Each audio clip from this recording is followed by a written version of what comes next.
एक 15 साल की लड़की और उसकी आवाज से डरने वाले लोग।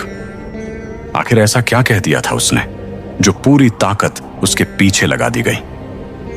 ये कहानी है मलाला यूसुफजई की, लेकिन यह सिर्फ एक लड़की की कहानी नहीं है। यह एक सोच की कहानी है, एक हिम्मत की दास्तान है और उस लम्हे की कहानी है जब एक आवाज ने खामोश रहने से इनकार कर दिया। 2012 का समय था। पाकिस्तान के स्वात वैली में हालात खराब थे। लड़कियों की तालीम पर पाबंदियां थीं, हर तरफ खौफ का माहौल था और लोग अपनी बात खुलकर नहीं कह पाते थे। मलाला सिर्फ एक स्कूल की छात्रा थी, लेकिन उसने फैसला किया कि वह खामोश नहीं रहेगी। उसने ब्लॉग लिखना शुरू किया, इंटरव्यू दिए और दुनिया को बताया कि लड़कियों को शिक्षा का हक मिलना चाहिए। शुरुआत में यह सिर्फ एक आवाज थी, लेकिन धीरे धीरे यह आवाज मजबूत होती गई। लोग सुनने लगे, मीडिया ने तवज्जो दी, इंटरनेशनल मंचों पर उसकी बात पहुंचने लगी। लेकिन हर सच की एक कीमत होती है।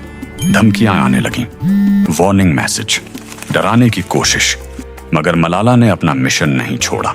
उसने कहा कि शिक्षा हर लड़की का बुनियादी हक है। उसकी सुरक्षा पर सवाल उठने लगे, लेकिन उसने अपनी यात्रा रोकने से इनकार कर दिया। फिर आया वह दिन, 9 अक्टूबर 2012। स्कूल बस पर उस पर गोली चलाई गई। वह सिर्फ एक छात्रा थी, लेकिन उस हमले ने पूरी दुनिया को हिला दिया। वह गंभीर रूप से जख्मी हुई। डॉक्टरों ने उसकी जान बचाने के लिए पूरी कोशिश की। उसे इलाज के लिए पाकिस्तान से यूनाइटेड किंगडम भेजा गया। उस समय लग रहा था कि शायद यह कहानी यहीं खत्म हो जाएगी, लेकिन नहीं। यह वही पल था जब उसकी आवाज और तेज हो गई। रिकवरी के दौरान भी उसने पैगाम देना बंद नहीं किया।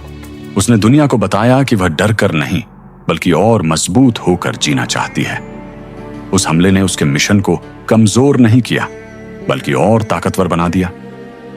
2014 में मलाला को दुनिया का सबसे बड़ा सम्मान मिला, नोबेल शांति पुरस्कार। वह इतिहास की सबसे कम उम्र नोबेल विजेता बनी। लेकिन उसके लिए अवार्ड से ज्यादा अहम एक चीज थी, लड़कियों की तालीम का मुस्तकबिल। सोचिए, एक तरफ सुरक्षा का खतरा, दूसरी तरफ मिशन का दबाव और तीसरी तरफ ग्लोबल उम्मीदें। हर कदम पर जिम्मेदारी थी, हर भाषण में असर था। मलाला ने अपनी पहचान को सिर्फ एक मजलूम के रूप में नहीं रहने दिया। उसने अपने तजुर्बे को ताकत में बदल दिया। उसने मलाला फंड शुरू किया ताकि दुनिया भर में लड़कियों की शिक्षा को सपोर्ट मिल सके। उसने संयुक्त राष्ट्र में भाषण दिए, ग्लोबल लीडर्स से बात की और बार बार याद दिलाया कि शिक्षा कोई विशेषाधिकार नहीं, बल्कि एक हक है। लेकिन सबसे बड़ा सस्पेंस यह था, क्या एक हमला उसकी आवाज को हमेशा के लिए खामोश कर देगा, या यह आवाज और ज्यादा लोगों तक पहुंचकर सिस्टम को चैलेंज करेगी? वक्त के साथ मलाला की कहानी सिर्फ पाकिस्तान तक सीमित नहीं रही, यह एक ग्लोबल मूवमेंट बन गई। लेकिन हर पब्लिक अपीयरेंस, हर मैसेज के साथ एक अदृश्य खतरा भी था। सुरक्षा इंतजाम, सिक्योरिटी टीम्स और लगातार सतर्कता, यह सब उसकी रोजमर्रा की जिंदगी का हिस्सा बन गया। आज भी मलाला शिक्षा, महिला अधिकारों और अमन के लिए काम कर रही है। लेकिन उसकी यात्रा हमें एक सवाल देती है, अगर एक स्कूल की लड़की की आवाज दुनिया हिला सकती है, तो हम अपनी आवाज से क्या तब्दीली ला सकते हैं?